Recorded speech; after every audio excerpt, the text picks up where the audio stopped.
हे उद्धव साहेबांचा वाढदिवसाचा आम्ही त्यांना खूप शुभेच्छा देतो. बाळासाहेबांनी जे विचार आम्हाला आणि त्यांना सांगितले आहेत त्या विचारावर त्यांनी पुढच्या काळामध्ये काम करावं अशी जनतेची इच्छा आहे आणि मला तरी असं वाटतं ते करतील आणि त्या निमित्तानं त्यांना भावी आयुष्याच्या मी खूप शुभेच्छा देतो. मंगल प्रभात लोढा उद्या धन्यवाद मोदीजी कार्यक्रम आयोजित करतायत, जो काही आता विद्यार्थ्यांचा आंदोलनाच्या संदर्भात जो निर्णय घेतला त्या संदर्भात याकडे तुम्ही कसं बघताय? आता काय कशा करता धन्यवाद मला तर काही माहीत नाही, पण शेवटी चांगले निर्णय झाले हे आजच झाले. मोदीजींच्या काळात तर असं नाही आहे. मला तरी असं वाटतं की एका निर्णयापेक्षा पूर्ण केलेले जे कामं आहेत त्या बाबतीमध्ये जर कार्यक्रम झाला असता तर आणखी जास्त मजा आली असती. धर्मेंद्र प्रधान यांच्या राजीनाम्यानंतर राज्यातलं वातावरणही ढवळून निघालेलं आहे.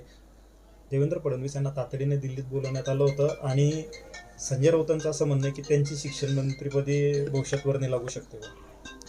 ते त्यांना माहीत असेल, कारण की संजय राऊत म्हणजे हे गुप्त वार्ता हेरचे अधिकारी आहे, तर त्यामुळे त्यांना बाकी गोष्टी कळत असतात.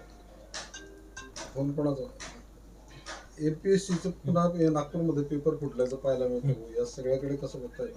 नाही, हे होताच कामा नये आणि असे जे कोणी आहे त्यांच्यावर कडक कारवाई झाली पाहिजे, कारण की विद्यार्थी वर्ष स्ट्रगल करतात आणि मग अशामध्ये आत्महत्येचं प्रमाण वाढतं आहे. आपण बघतो की तरुणांच्या आत्महत्या बऱ्याच प्रकरणामध्ये, मग एखाद्या वेळेस लग्न जमत नाही म्हणून आत्महत्या आहे, MPSCमध्ये नापास होतं आहे त्याच्याकरता आत्महत्या आहे.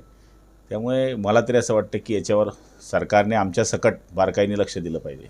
पेपर फुटी संदर्भात केंद्र सरकार आता मोठा कायदा आणण्याच्या विचारामध्ये. चांगली गोष्ट आहे, कायदा आणलाच पाहिजे, कारण की हे जीवन मरणाचा विषय आहे, त्याच्या जीवनाचा विषय आहे. तो एवढं त्याचे आईवडील त्याला लहानचं मोठं करतात, पोटाचा चिमटा घेऊन शिकवतात. ज्यावेळेस त्याला काही होण्याची वेळ येते त्यावेळेस अशा घटना घडतात, त्या घडता कामा नये.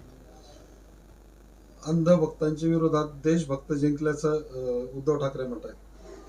ते आता शेवटी ही तरुणाई यांचा न्याय मिळाला पाहिजे याच्याकरता सरकारने काम केलेलं आहे. याच्यामध्ये देशभक्त जिंकला आणि देशभक्त हारला हे म्हणण्यात काही अर्थ नाही आहे.